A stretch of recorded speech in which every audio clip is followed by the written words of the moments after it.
Welcome back to my review of Escaping Emotional Abuse, written by Lauren Matthias. This is episode 5, in which I will be covering chapters 9, 10, and 11. Chapter 9, A Scream for My Sanity. And in chapter 9, there's a lot of details of the discussion with Lauren's therapist, who was a male, asking him a lot of questions, getting his replies, and I'm not going to really focus on that. But in general, what Lauren talked about was that her husband constantly called her crazy, to the point where she questioned if she was crazy and even asked her therapist if she was bipolar, to which he assured her she was not. What was confusing to Lauren is that in between the times when her husband was unkind to her, he would do nice things and kind of draw her back in. And then the next time she would ask him something, instead of answering the question, he would deflect and in the end shame her for how her question and her actions had affected him. Lauren states that my therapist helped.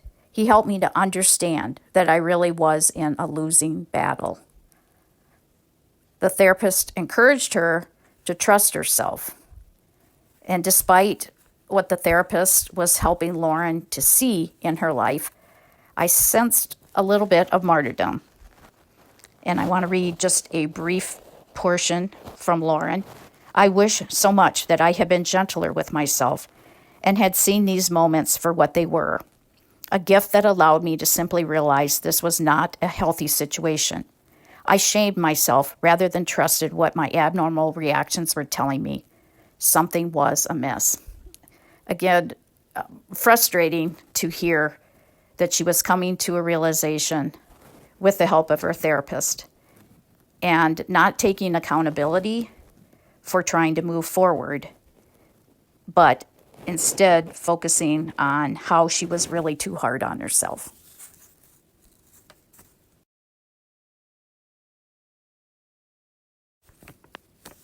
Chapter 10, Editing My Regrets. Again, there's more details about sessions with her therapist. Lauren's anxiety was beginning to affect her to the point that she was actually prescribed Xanax to help her. She was having a lot of regrets. And the focus of this chapter with the therapist was to come to terms with regrets to help lessen her anxiety. She had regrets of actions from her past and fears of regret for what her future may be. There's an excerpt from Lauren's personal journal in chapter 10.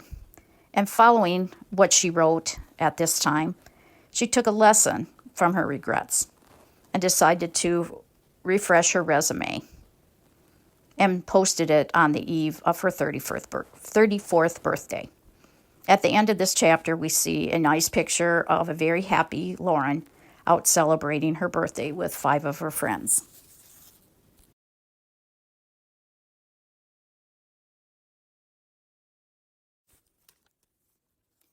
Chapter 11. Dreams don't die, they're just dismissed. In chapter 11, there's a pivotal change in Lauren's life.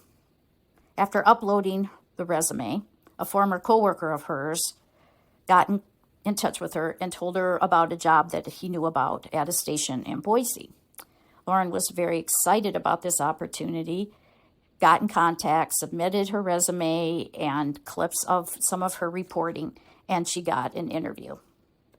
I think it's important here to note that despite how difficult Lauren's marriage was at the time, she wasn't looking at this as an opportunity to start a new life on her own. Instead, she was still looking to try and fix the marriage.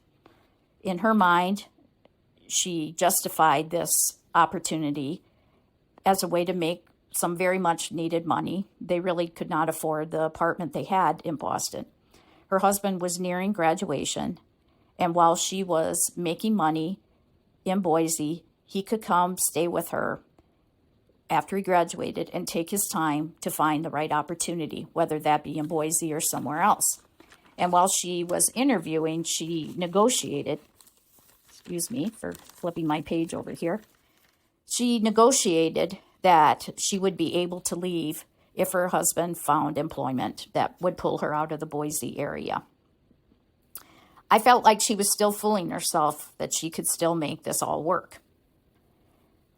And when she talked to her husband about the opportunity, again, explaining how this would be perfect, they wouldn't be away from each other for very long, she'd be making money, and they would have a place where he could take his time to find, the right opportunity after graduation. Of course, the husband was not supportive. He twisted this news into Lauren leaving him. That's how he interpreted it. This was not a great job opportunity. He saw this as Lauren wanting to leave him. Of course, Lauren was disappointed, and she called her Aunt Ruth Ann, who encouraged her to take the job. She listened to Lauren about all the pluses, but Ruth Ann also let her know that it was time for her to start taking care of herself. If her future wasn't going to work out, she needed to be able to live on her own and take care of herself. And Lauren decided then to take the job. 2 weeks before Lauren was getting ready to move, the bishop asked if Lauren and her husband would come in and talk with him. He was concerned about the status of their marriage.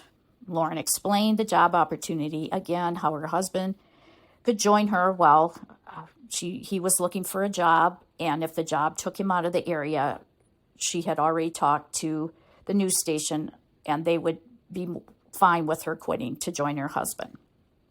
The bishop turned to her husband and asked if he had any plans after graduation. The husband declared, yes, he did. He planned to immediately move to Arizona, where he was going to help some businesses raise money.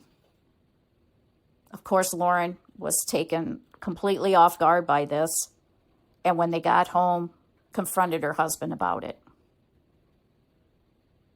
His response strengthened her resolve that she was correct in taking the job, and she prepared